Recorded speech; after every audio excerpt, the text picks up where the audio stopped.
We sent guidance to registrars last week to ask them to go ahead and hit the button on their tabulators for early and absentee votes at 7 p.m. so that those can start being reported. As you know, election day votes are going to be counted in the precincts, and precinct chiefs will close down their individual polling places and run those results tapes.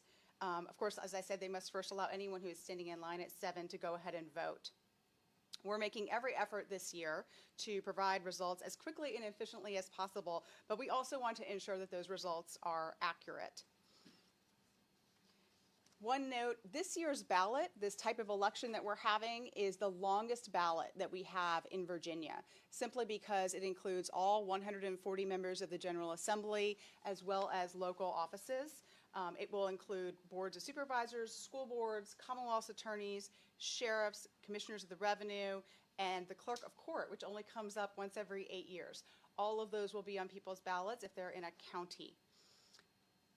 We have asked localities to report their consolidated results first and then report their absentee and early votes by precinct, that breakdown by precinct on the early and absentee as they have time.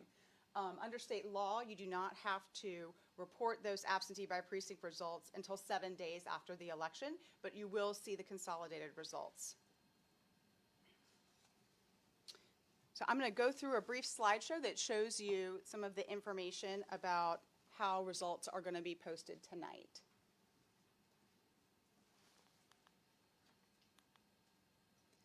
If you go to our website and click on Results and Reports, it will take you to our election night reporting. You're going to want to click on the link at the bottom that says November 7th. And that's going to take you to an interactive results map. You can click on any county on that map to find results, or if your geography skills aren't great, you can just type in the name of the county or city that you would like to see the results for. This is an example of what an individual race would look like. So this is going to show all of the localities that are in this race. So you can see at the bottom it says 0 of 2 localities reporting. There are 2 localities that make up this race. So that's going to show you the total race.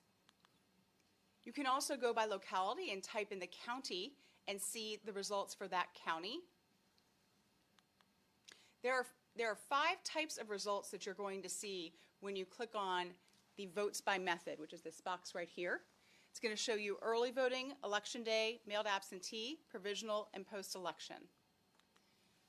Early voting results are those that were voted during the 45 days of early voting. Election day are votes that came in a precinct on election day. Mailed absentee are obviously mailed ballots. And provisional and post-election votes are not going to come in until after election day. Provisional ballots are considered by the electoral board at the electoral board meeting, the provisional ballot meeting after election day, and then post-election, those are ballots that were postmarked today, but that arrive up until Monday after the election. So you're not going to see a report for those for election night, so you will see the first 3 categories. So as I said, if you click on vote method, these first 3 categories will populate tonight. Provisional and post-election will not. We can't see anything. Okay. For results by precinct, that will be populated on election night, but as I said, results by precinct for early and absentee will not. Finally, there is a locality reporting status that will populate on the website that will tell you how is the locality faring in reporting. They will have 3 different statuses, either not reported, or election night reported, or fully reported. So this evening you're only going to see either not reported or election night reported. Fully reported, again, is going to include absentee by precinct, provisionals, and turnout. And finally, there is a cumulative page that shows you a list of every locality and where they stand in terms of reporting their status. The 3 options here are not reported, partially reported, or fully reported. You are not going to see anybody have fully reported this evening because that would be everything for the entire election. The most that you will see tonight is partially reported, and that means that they have reported their unofficial election night totals. All right, and with that, I'm happy to take any questions. What we'll do one in the room and then go to the phones to give everybody a chance. Okay. Are you seeing any trouble so far with some of the problems that we've seen with criminal background data? Any issues of people showing up and thinking they're Everybody who shows up to vote, if they have any issue with their registration at all, can participate in same-day registration in the provisional ballot process, so no one should be turned away. For the phones? Nick Gilmore. He can't hear me. Oh, Nick Gilmore on the phone?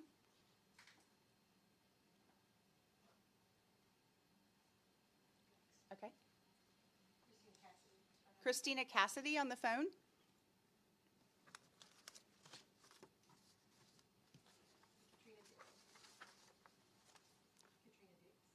Katrina Dix. Katrina Dix on the phone? Okay, we'll go back to the room. Brett? Do you have any ballpark for when we should expect numbers to start being confidently reported tonight? Like I said, we have asked registrars to hit the button at 7, but like I said, there could be people who are standing in line in precincts that are waiting to vote at 7 o'clock. That process is something that we want them to consider very carefully. We want to make sure our results are accurate, so I can't really give an estimate. Each locality is going to be a little bit different. Commissioner, how about we go to either Robert or Melissa from Channel 6? Robert or Melissa with Channel 6 on the phone? Yeah, will you be sending the presentation you just gave since it's not available on this call-in format? I couldn't follow along unfortunately at all because I was looking at a black screen. Yes, we would be happy to. We will get it to you. Thank you. Okay, back in the room. Any questions from the room? We've been hearing about issues in Chesterfield polling locations. Have you heard anything this morning about that? There was a brief issue this morning with Chesterfield and their poll books, but I actually spoke to the electoral board member about 20 minutes ago and have been assured that everything there has been resolved. And was that within the whole county? Was that within certain polling locations? My understanding was that it was a select number of polling locations and that it was not countywide. Preston Stever on the phone? Preston on the phone? Yes, I wanted to ask about how early voting turnout numbers compared to 2019 levels. So in 2019, we did not have the expanded early voting that we have today. 2023 is the final year of that first 4-year cycle of having expanded early voting. So after next year, we'll be able to look back and compare apples to apples on, what can we expect from early voting. But it's really not useful to compare it to 2019 numbers because the early voting that we have today is not like what we had then. Okay, what about Gary with NBC News on the phone? Gary with NBC News on the phone?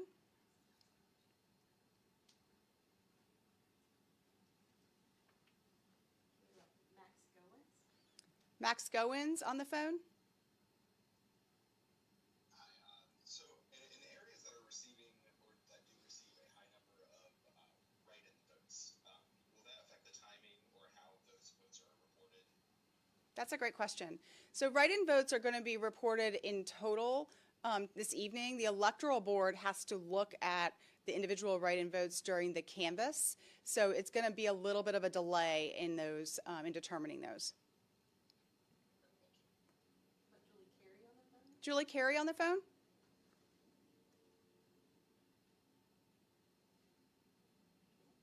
What about Katie Leslie on the phone? Katie Leslie on the phone? Hey, good morning, it's Katie with WRC. I just had one quick question, because when I was led into the Zoom, you were already giving us the numbers, for those ballots requested. I missed whatever the numbers were right off the top, it's something 900 something. Can you just repeat what that Of course. figure was? A total of 930,928 absentee ballots were requested. As of this morning, 789,704 Virginians have cast their ballots through early voting. So that is absentee or mailed. Early or mailed. So the number that were early in person of that 789,000 is 553,532. And then 210,732 were returned by mail. Great, thank you. So the question I really wanted to ask is, we heard from a voter, who does not have, and forgive me if this makes no sense, I'm getting the information as I ask you. But when she went to vote today, we scanned her ID, it's not a real ID, and got a message saying federal limits apply.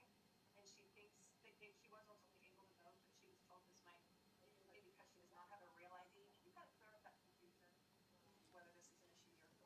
So for purposes of voting, you just need a state-approved ID, which her driver's license would work.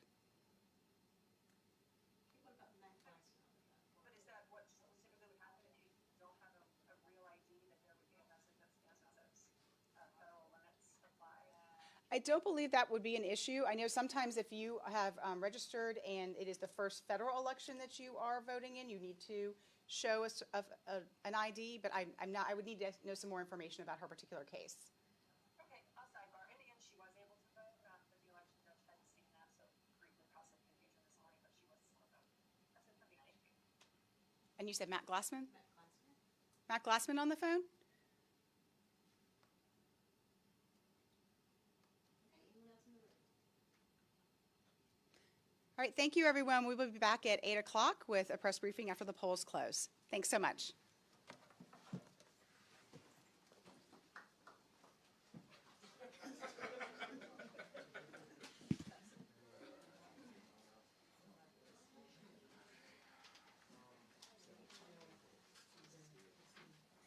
Seeing a lot of state badges. Anybody else here from another state agency you want to talk? Anyone? AG's office?